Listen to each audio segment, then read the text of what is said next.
Hello and welcome to WION World is One. I am Ghadi Francis and this is the West Asia Post, our weekly show where we bring you all the latest updates, stories, news and coverage from the region that I call my home, West Asia.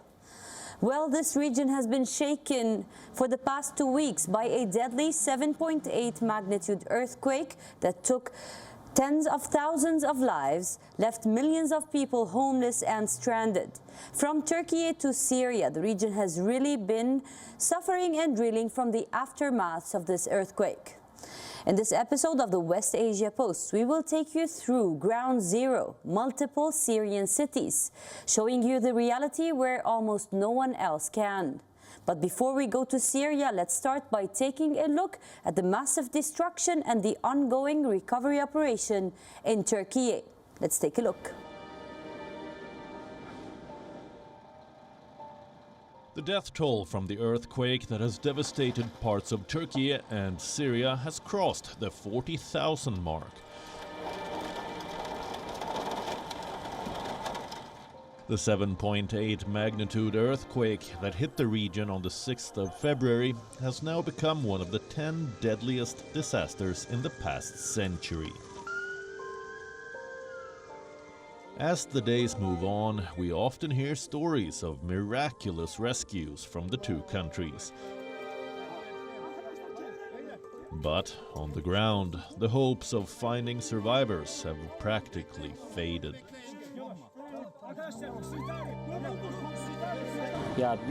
There is no other joy than hearing the voice of a survivor. It is nothing that I can explain. There is no other happiness than taking that person out and handing them over to their family. I mean, I wish we could get everyone out without any injuries. The United Nations has appealed for $1 billion in aid for Turkey as the country mourns its dead and crawls towards rebuilding. There are hundreds and thousands in affected zones who face a dire emergency. They pick up the pieces in freezing conditions, without food, water and toilets, raising the specter of further disaster from diseases. In the city hardest hit by the earthquake, Latakia, hundreds hang around in a painful wait to see their relatives' remains retrieved. All they expect is to fulfill a natural instinct to say goodbye, to honor their dead. At every corner, people are looking at a different pile of rubble. Praying for a wife, a sister, a son, or a friend. Latakia no more, they say. This once bustling historic city is now in ruins. It is here where hope meets despair. The rescue operations have dwindled, and the focus has turned to recovery and cleanup. In Turkey alone, more than 50,000 buildings have either collapsed or are heavily damaged. In what Turkish President Erdogan has dubbed the disaster of the century. Such is the scale of destruction in cities that officials fear thousands of victims are yet to be found. The disaster that occurred in an area larger than many countries' territorial integrity happened in an area closer to the surface, 7 kilometers compared to other earthquakes in the history. And this increased the effect of the destruction, which brought energy equal to hundreds of powerful atomic bombs. While for Syria, the quakes have given President Bashar al-Assad a shot at engaging with neighbors. In his first public statement since the disaster, Assad thanked other West Asian nations for aid and rescue efforts after years of broken ties. We cannot overlook expressing thanks to all the countries that stood by us since the first hours of the disaster, from among our Arab brothers and our friends. Their material and field aid had a major impact on enhancing our ability to confront the difficult conditions at critical hours. Despite the many differences, one thing that is common in both countries is the frustration. Enkazın altından cenaze çıkarmak için.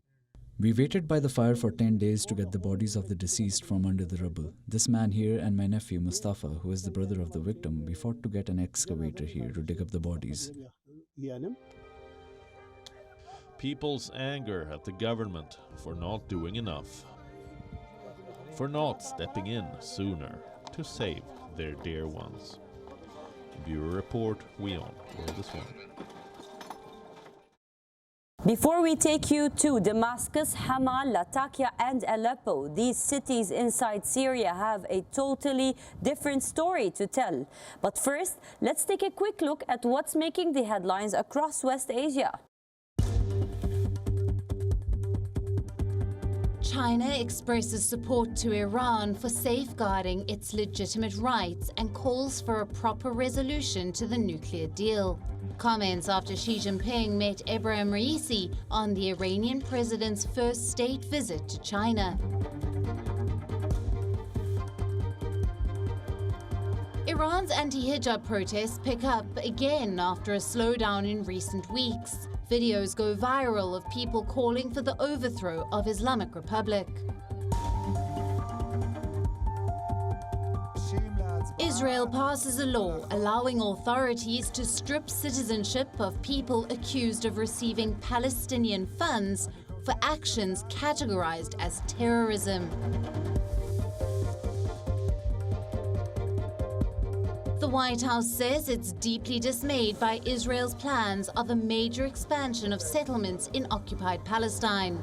Says Biden administration is firmly opposed to settlement expansion. NATO chief Jens Stoltenberg asks Turkey to ratify Sweden and Finland's bid to join the NATO alliance. Made the comments on his trip to disaster-struck Turkey. And now we will take you to Syria. A very heavy on the heart kind of coverage. Why the disaster is one for all kinds of human. It is differently politicized in some countries. In Syria, the government is under sanctions. These sanctions made the help a little late. Being late in such calamities could cost lives. As we report from Damascus to Hama, from Hama to Aleppo, and from Aleppo to Latakia, WION exclusively brings you this reportage from the ground of Syria, where 5 million people have been rendered homeless since the calamity hit. Let's take you exclusively to Syria. It's around 5:30 p.m. Beirut time. There's 1 hour difference between Beirut and Damascus and around 2 hours by car. Right now I'm moving from Beirut on the way to Damascus. We'll keep you posted. I started the journey from my home, the capital of Lebanon. The distance from Beirut to Damascus is 114 kilometers by road. The journey takes approximately 2 hours if you're traveling in your car. Now this is the Lebanese-Syrian borders, Al-Masna checkpoint.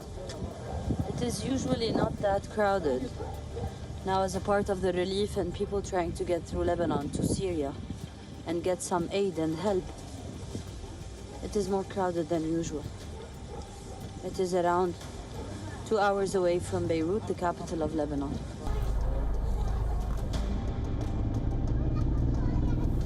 Tens and thousands of Syrians have been displaced for the second time in the last decade.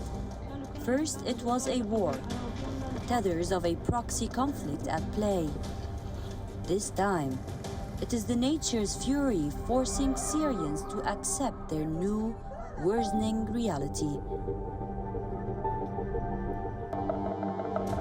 This is Damascus, the capital of Syria, the most important city that stands helpless in front of its own.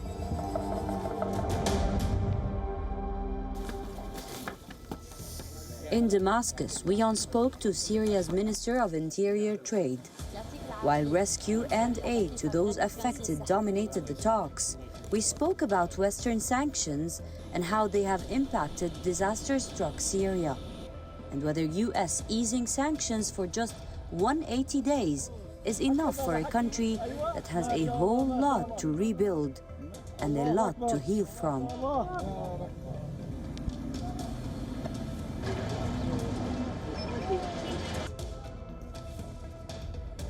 And in that sense, Mr. Minister, please let me ask you, the 180 days pausing of the sanctions that was released by the US Treasury and all this impact and the words about the sanctions that are happening outside, from a person inside the Syrian government, does that really help? Did it ease anything, or are you really asking more from the world? Actually, I have to say first that the sanctions themselves are illegal to start with. I have no idea why are there such sanctions against Syria.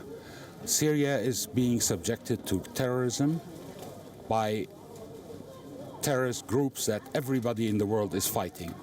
And then they sanction us instead of sanctioning those people. However, the 180 days easing of such sanctions would help if the rest of the world really acts on that. Meaning, we need everything you can name, from machinery to rescue people. From Damascus, we head to Hama, a province 213 kilometers north of the capital. In the wake of the deadly 7.8 magnitude earthquake, the Syrian government has announced 4 governorates as national disaster zones. Hama is one of them. In the city of Hama, 5 centers are being shelters for the displaced people. As per the representative of the NGO taking care right here, she's just told me that more than 17 families are in this center, but in the other centers in Hama, it is a sum of around 100 families. I'm being told they move here, and then after they're here, they move into other centers so that the people more in need can come. It is like a process. And as they are moved, we can already see that some of the donations that are being held in Damascus operations. For day 2 of our intensive and extensive ground coverage, we visited one of the most important cities of Syria. Aleppo, that once stood as a boiling pot of cultures, rich history, and a vibrant life, now stands broken. The buildings that once resonated with the city have taken the shape of ruins, symbolic to the lives of people here. In mere seconds, memories, 10 families' homes brought down. In Aleppo, over 50 buildings were totally destroyed because of the earthquake. Many people displaced, many injured. The actual governmental official number is 450 deaths, but many people have still not been registered, so the number is way more as per everyone that is witnessing in the city. They all died in the twinkling of an eye, and their palaces became their tombs. This verse was written about Aleppo in mourning of a family that died in an earthquake. History has repeated for Aleppo. This verse was written 1,000 years ago. And who would have known that a millennial later, the once proliferating town will stand helpless and alone, battling a tragedy. This building was destructed because it was in danger of falling after the earthquake. The whole street is actually endangered, and now the government authorities and the army are trying to evacuate more and more, and they will bring down more of these buildings. Now it is memories of people, families. I can just see here a purse, maybe some toys for kids. Years and years, lives of families have been totally destructed. These are the ruins of Bustan Zahra, an area in Aleppo that saw the worst of the civil war and now stands fallen after the deadly earthquake. A city full of memories, full of history, is now a site of destroyed cars and homes turned to rubble. This area here is called It used to be a borderline between the ISIS-controlled area and the Syrian government area. This is one of the worst hit parts of Aleppo. 6 meters underground, the river took one of the buildings. Here, there was a building where almost no one survived. This is Bustan Qasr, situated in Aleppo city. It used to be a borderline between the ISIS and the government-held regions. First ravaged by the war, Bustan Qasr has once again relived the horror of devastation following this earthquake. Salhin is among the worst hit areas of Aleppo. A city once bustling with smiles is now overwhelmed by grief. People have lost families, their centuries-old homes, their lives in this deadly quake. Right now I am in Salhin, one of the worst hit areas of the city of Aleppo.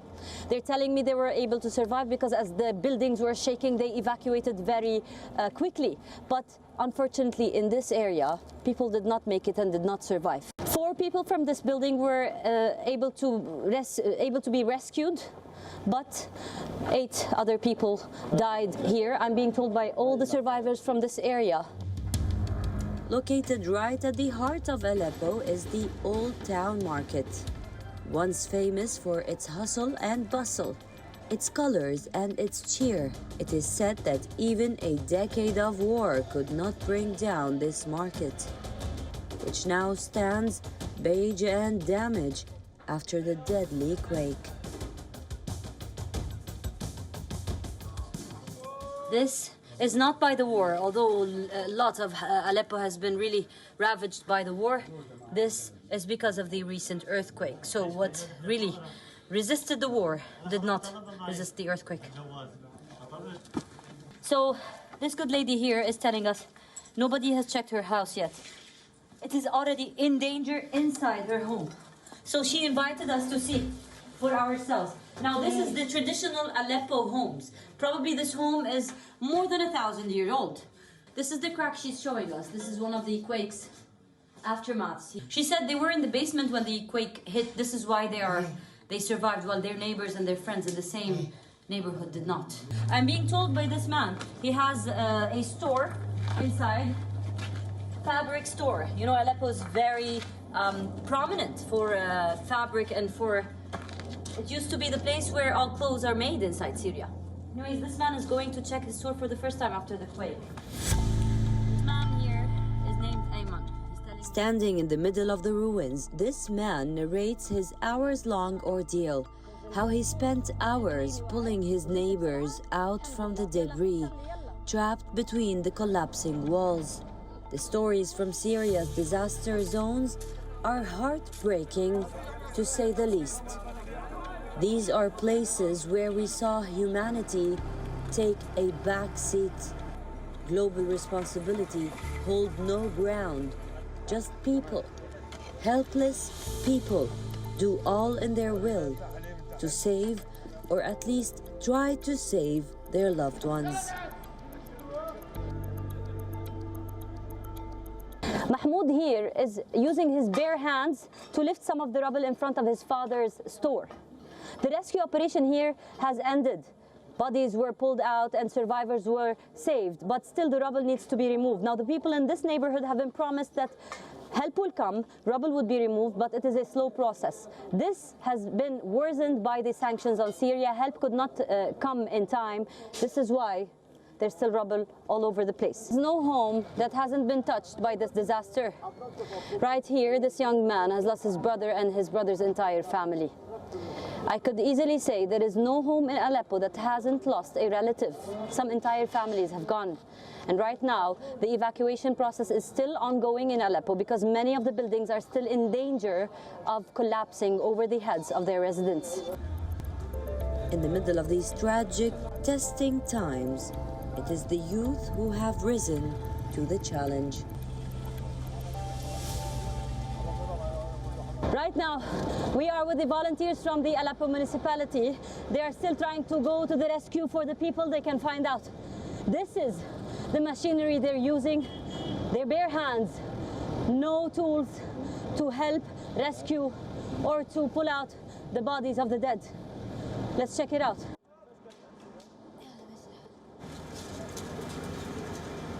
We took you to Hama and Aleppo, and now WION's journey on the ground of Syria's disaster zones continues.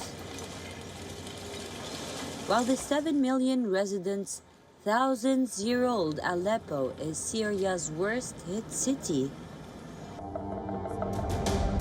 some have reported that Latakia is even worse. We took the 4-hour drive to get there, from Aleppo to Latakia. Our trail passes through southern parts of Idlib, the problematic third disaster zone, where part of the territory is under the government and the rest is held by HTS, the rebel group. On the way from Aleppo province to Latakia, we pass through areas that are a part of the Idlib province. Now, Idlib is not under the control of the Syrian government totally, but these villages have been controlled. But before that, as you can see, they are destroyed because big clashes and war happened here between the Syrian army and the rebels. Some of them were Al-Qaeda affiliated. After years and years of wars and destruction, yet again, the earthquake destroyed much of these areas.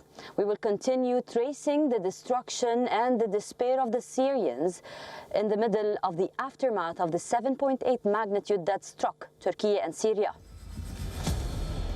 The ruins here articulate exactly what a decade of war means.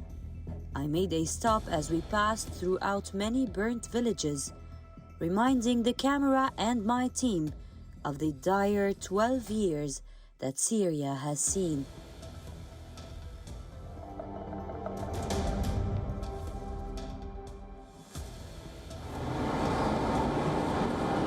We arrive in Latakia, the Syrian governorate that lies on the Mediterranean Sea. And with everything that a coast gives a land, Latakia as well has a different character, agriculture, and societal structure. This is Jabli, a central town in the governorate of Latakia. Latakia is a coastal province in Syria. It is very famous for giving a lot of people and martyrs in the Syrian army during the past war. This area is not hit, as you can see, but the rural areas and the villages of Jabli have been tremendously destructed and destroyed because of the earthquake, fatalities, even people stuck under the rubble for days and days without any help. Jabli was hit hard. There are a few buildings around the town holding many residents, while the rest survive in countless homes spread across many small villages. We start our leg of Jabli from the Al-Rihawi buildings, which witnessed nothing short of a miracle. This is where a Rihawi building stood. In this building, more than 50 people died. The thing is, there was a very optimistic and positive story that happened here. One of the Lebanese volunteers in relief was able to rescue a child and the mother 5 days after they were stuck in the rubble. This Rihawi building is one of many buildings that were severely hit and damaged and totally destroyed in Jabli, the town. This is Ghassan Rihawi.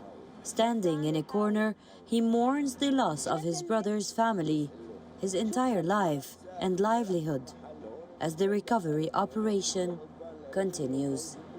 While Rihawi is among the lucky ones that were saved, thousands could not survive, like the doctor couple from Latakia. Every time we met a survivor, we couldn't say they're lucky to be safe. They lost their relatives, friends, neighbors. This family was blessed to be all together, but many fathers had to pull out their own kids' bodies. The most painful stories you hear.